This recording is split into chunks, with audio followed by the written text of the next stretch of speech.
trafficking, issues to do with smuggling, or any other virus or whatever is happening on the waters, they can still reach to us and then we respond. And once we get the message, we can determine whether we can do it alone or work with other agencies and move in. So it's an area of collaboration and still trying to perfect it.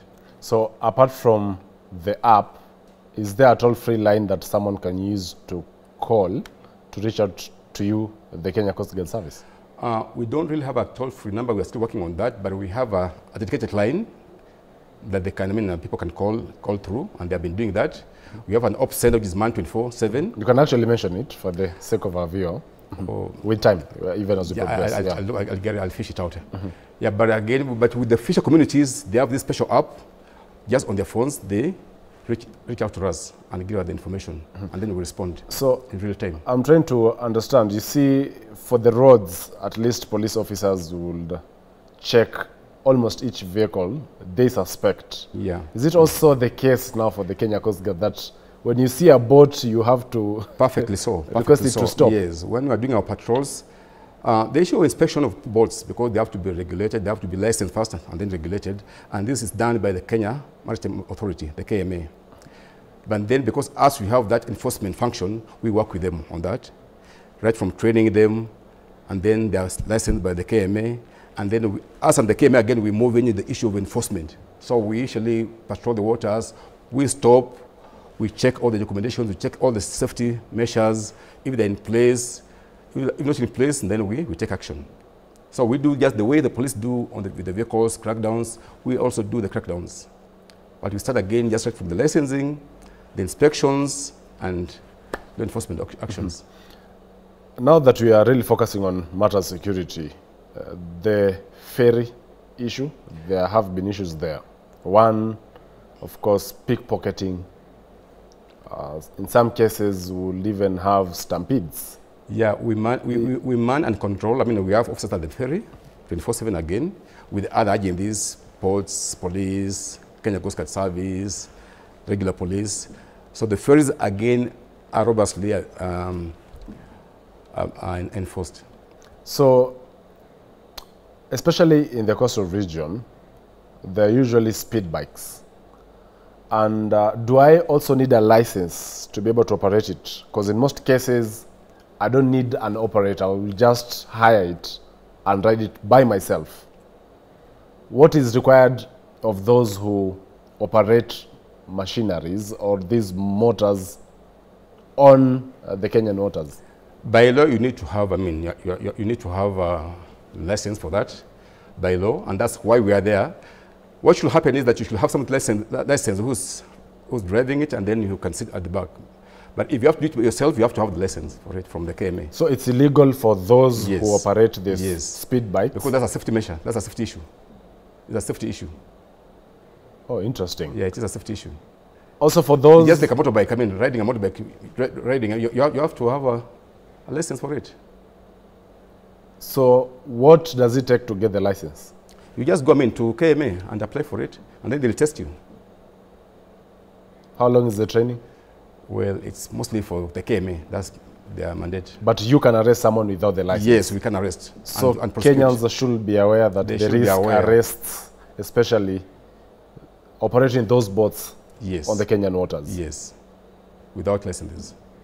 And the vessels used, once again, because is there a limit of the number a certain boat can carry? Oh, very well, yes. They have limitations. Do you enforce that also? We do enforce. That's when we do inspections. We enforce that. And that's most of the work, actually most of the work we do, normal patrols, that's what we do. Stopping the boats, checking how many are on it, what the lessons say, and then safety measures. Have you put on, safety jackets? Do you have communication? And all those other issues, small issues. Is the vessel seaworthy?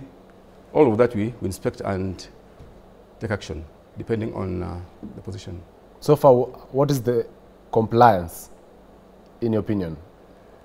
It's still a challenge. It's still a big challenge. Especially for Lake Victoria and Lake Turkana? Yes. Are those who operate the boats even licensed? It's a big challenge, but we are still working with them. As I said, we keep on talking to them, doing sensitization and telling them the importance of them complying. Because we are talking about normal, poor fishermen from the communities who are trying just to apply for their trade and get something for their stomach, for their families, and maybe for their livelihood.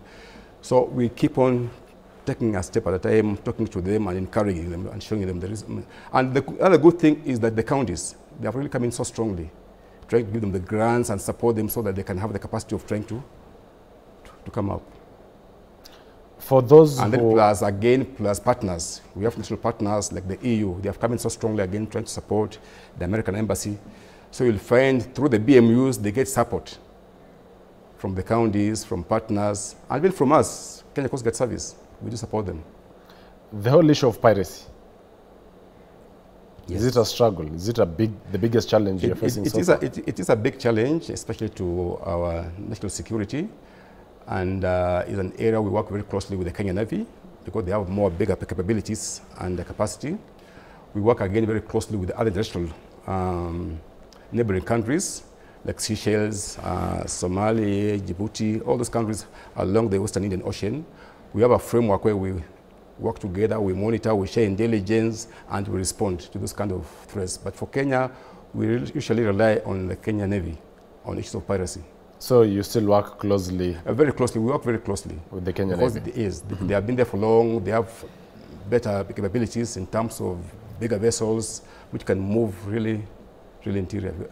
As Kenyans take the time to celebrate, of course, this holiday, the biggest concern, it's not once that it has emerged. It's on pollution. Yes. Plastics, etc. Yes. Would you also arrest someone who's found actually just littering around? You litter around the oceans, we arrest you. It's part of our commanded again. Protecting our What is the fine? Well, I couldn't really quote it over here right now, but it's an offense. And we work very closely with the counties. Like Mombasa, we work with the county of Mombasa and other counties along the lakes.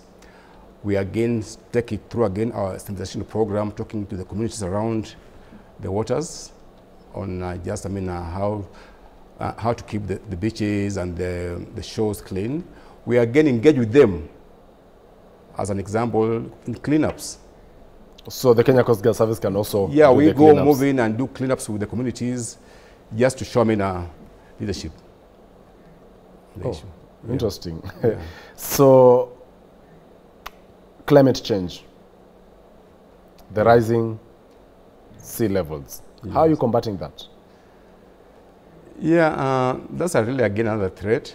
And some of the measures we take is just, working with the communities, building sensitizations, working with the other agencies, which are actually key on that. So mostly for us as Kenya Coast Guard Service, just reaching out, creating awareness around that, doing those cleanups on the beaches and along the shores, and similar issues. And there are some hotels that tend to ensure that maybe a certain area of the beach is sort of a private beach. Is there a private beach and a public beach, really? We don't really have a private beach. Anybody should be able to access the beaches, yeah? But then maybe the access might be the issue. So that's why you'll see people talking about a public beach because it's easily accessible by the public. But of course, again, the private developers or the private business people will take advantage of that, try to zone it off. But there's nothing like a private beach for individual, unless the place is protected, like maybe like from Mombasa, the State House area, yeah, is a protected area. Others, the beach is just a general public beach for any other citizen, any other person, any other traveler. Because even the people in the hotels going to those beaches, private beaches, the so-called private beaches, are the public people, just who are customers of the hotels. So for the hotels that have fenced off access to the beaches, that is illegal? That's there illegal. Needs to be a way towards the beaches, much as... The public should be able to access the beaches and enjoy themselves. So there is no private beaches? There's nothing like that. There's nothing like that. Well, so Kenyans... Maybe accessing through the hotels or the private property might be the issue.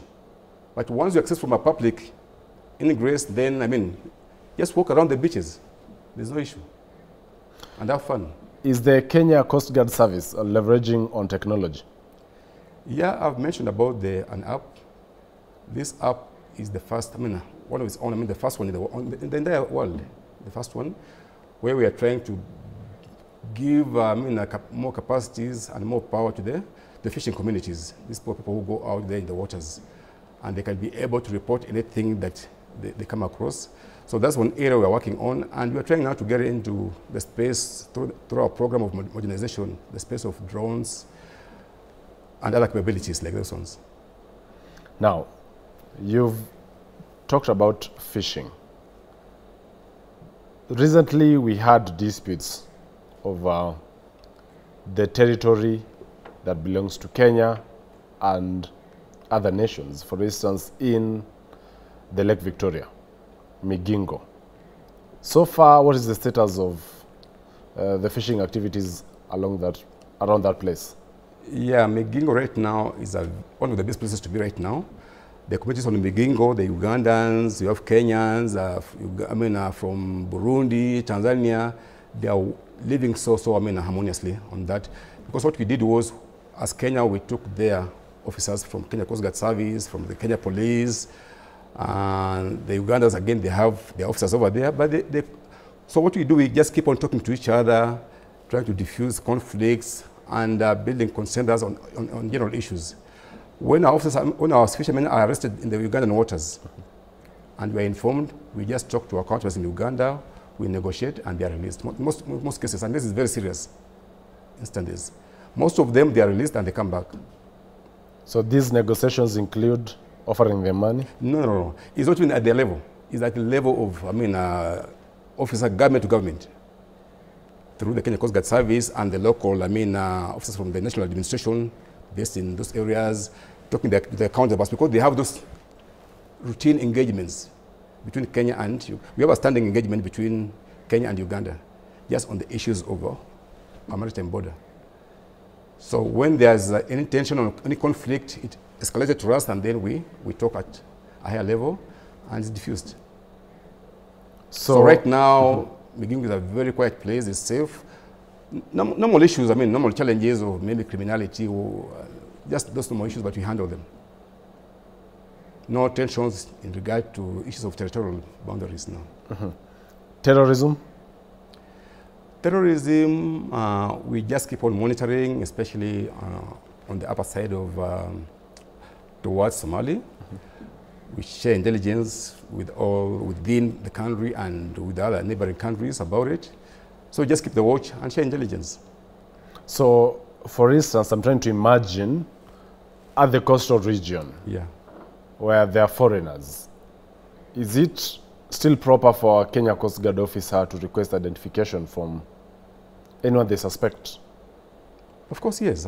That's part of the law enforcement. If we suspect somebody, we shall stop you, we can search you, we can ask for identification, and we progress, depending on the findings. In cases where we have foreigners who have no legal documentation, for instance, their time to be in this country has expired, that is still under your mandate? It depends. Are we talking about something connected to the waters or just general? You see, our focus is on the waters. So anything connected to the waters, if they came through the waters or they are living by the waters or whatever, then we move in. So they can be arrested when they're trying to get to Kenya? Yes. Without or maybe we know they're in Kenya, but they came through the waters, then that would be an area of our interest. But other general issues just happening on the land, we don't move in. That's done by the NPS, Natural Police Service. Interesting. Yes. So, but still, same again, as I mentioned, we work very closely together. So even them, they can have a case and they feel it has a bearing on the waters, they'll reach out to us to help with the investigations. So it has been a tradition maybe for carpenters to come up with canoes or some boats. Do you offer training as far as the construction of these vessels? Not really from our point of view, but that's an area again for Kenya Maritime Authority. So maybe they do the construction, and then before it goes on the waters, it has to be licensed. So KMA will have to inspect and see, is it, whether it to be on the waters or not, before they give the licenses. So that's the area for Kenya Maritime Authority, not for Kenya Coast Guard Service. So far, what are the main challenges that the Kenya Coast Guard Service is facing? There are many. Challenges, they're part of our life, and of course, we're still very young, so we're small. And we're having, I mean, a very huge area of responsibility. I mean, you can imagine all the waters going 2 nautical miles deeper. And then all the lakes, I mean, issues to do with flooding in the country. There's a time even we were in Nairobi here, that's floodings, trying to help. So it's issue of capacity. We are working on issues of capability. We need to buy more, I mean, fit for purpose vessels that can withstand, I mean, those kind of operations. We have to invest in more training. And of course, just trying to build more linkages with the people, the publics we serve, because we are service, we're not a force. So far, in your capacity as the Director General, what would you highlight as your main achievements?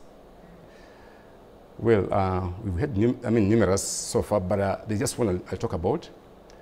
And it actually happened 2 days, today's on Friday, on Wednesday. We've been, because I mentioned we're still a startup, we're still going through a transition. And we are aiming to become fully autonomous. All this is dependent on working on what you call the human resource instruments. Is a very, is a time-consuming process, very involving. We've been working on it dedicatedly, and on Wednesday, we're happy that Public Service Commission was able to approve and launch them officially. So that means now, coming 2025, we can confidently now try to move into a new phase of Kenya Coast Guard Service, where we can now reach out to the SRC. They look at our proposal for salaries. If they approve, then we go to government and say, hey, we have more work to do. We have a huge mandate. We need more officers. We need more, infrastructure for them. We need more, we need more vessels.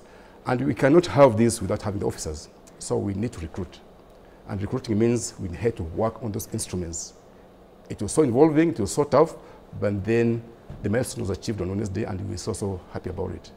Because now that changes the whole scenario from a multi-agency, small agency borrowing officers from here and there, to owning our own officers, human capital, training them, and upscaling So them. moving forward, you will still draw your officers from the current population of the country and not now from the different security agencies. The Bureau of it, that is going to shift. Now the Bureau of it now we have 2 options. Not 2 trucks, because again we have specialized segments that you still have to go back to the services. But then the difference is it will not be on secondment as it is right now. We shall now just go there. Say we're recruiting. So whoever is interested, So you have more of servicemen. Yes, and still officers and cadets. No, they have to move the services now to Kenya Coast Guard officially. If they're interested in joining Kenya Coast Guard service, then again we shall go to the publics and look at the young boys, the men and girls. We do a normal recruitment, I guess, like the way police does, or the KDF does, or any other agency does. We recruit and take them to the academy for training, and then again they become our officers. So we have 2 tracks we are looking at. So must it be, for you to be hired then, when that begins, maybe you need to hail from a region that has these water bodies? Let's say those in the coast will be given more priority compared to someone. No, just any Kenyan. From an arid or semi-arid any Kenyan area. From Turkana, from Teso, wherever you come from Mandera. You come, apply. If you fit the criteria, you take in. You'll be taken, and then you train. You'll be trained for the job. Is the criteria out here already? No, we're not. We're moving there now. So let's first of all, we've just cleared with the Public Service Commission. Next step, we have to go to SRC. We clear with them, now we go back to government, treasury, we say, we need some more funding for this, and then once we are given all the approvals by government, then we move there. But we are looking at next year, we see what we can do. So because probably come next year, there will be job opportunities for the youth. That's our projection, that's our plea. How would you deal with the issue of corruption during this recruitment process? At least you've served as a spokesperson in the police, and also at the Kiganjo, where there were issues of course, recruitment, corruption issues around it. How would you address that in your capacity? I'll be shy, Joel, to talk about that, because that's actually an issue now to do with another service, sister service. They have, the CEO, they have the spokesperson. In terms of averting the same now in the Kenya but for us, we are coming up with our guidelines. We're still work in progress. Our guidelines, we have our value system, we have our policies in place. So that's an area that we have zero tolerance for. as far as Coast Guard is concerned. Well, now as we begin to wind up, there is an issue now, especially of extreme weather conditions, the heavy rains. Yeah. Is it still allowed for one to be in the waters while it's raining? No, it's not safe. I mean, that's a safety issue. It's not safe. And even if you're when you go to visit at the coast, at the water mass, you'll see that anytime it's getting dark, or rains are coming, or the weather is changing, you'll even see marshals, our officers moving and telling people to get out of the waters. It's not safe. So if you're caught in the beaches or along the beaches while it's raining, it's illegal? There are some issues. And you risk arrest? There are some issues we don't really go with a stick and do enforcement. We talk people and tell them, just get out of the waters, please go home. Go home. Yeah. We say we arrest everybody, we won't even manage. We will even lack the capacity, and even if you have the capacity, even way to take them. And again, it's just a matter of people don't know. They need that information, they need that, those interactions, so we just keep on talking to them. And I've told you, every beach area has a beach management unit, and they're doing an awesome job. Actually, they bridge that gap between us and the public. So they do even most of these measures for us, for the government. And these are just, normal fisher people. They are well organized. We empower them with the knowledge, and then they translate it into action. Your final comment, even as we end up as far as security during these festivities is concerned. Yeah, just to assure Kenyans that as they go about the festivities, as government and as Kenya Coast Guard Service, we've taken elaborate measures just for their security and for their safety. Let them go out there, let them flock to all our water areas, let them have fun, let them look out for Kenya Coast Guard officer or any other security agent when they have issues, but let them just be responsible so that they take care of their own security and safety. But let them know that we are there for them, we shall be available and respond to any issues that might arise. And mine just to wish them happy holidays. And thanks for having me. Thank you so much, Bruno Shioso.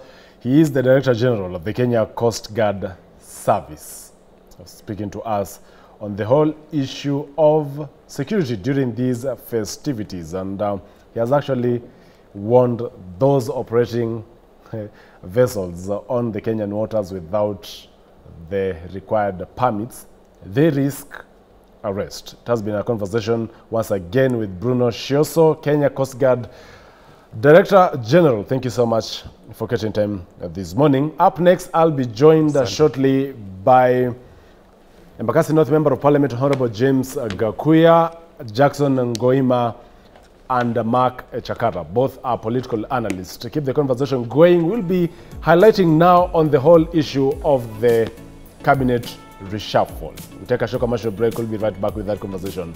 Stay tuned.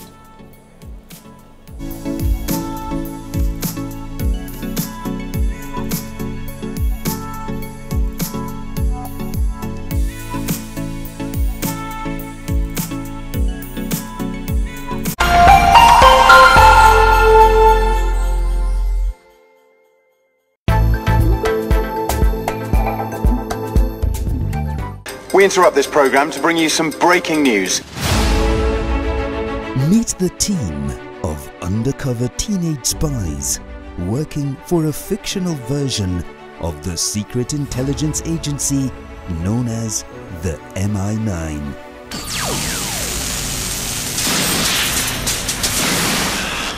This keeps happening!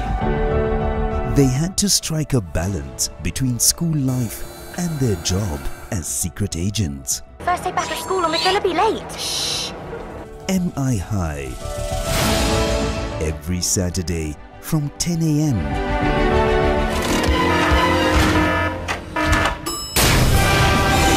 Only on K24.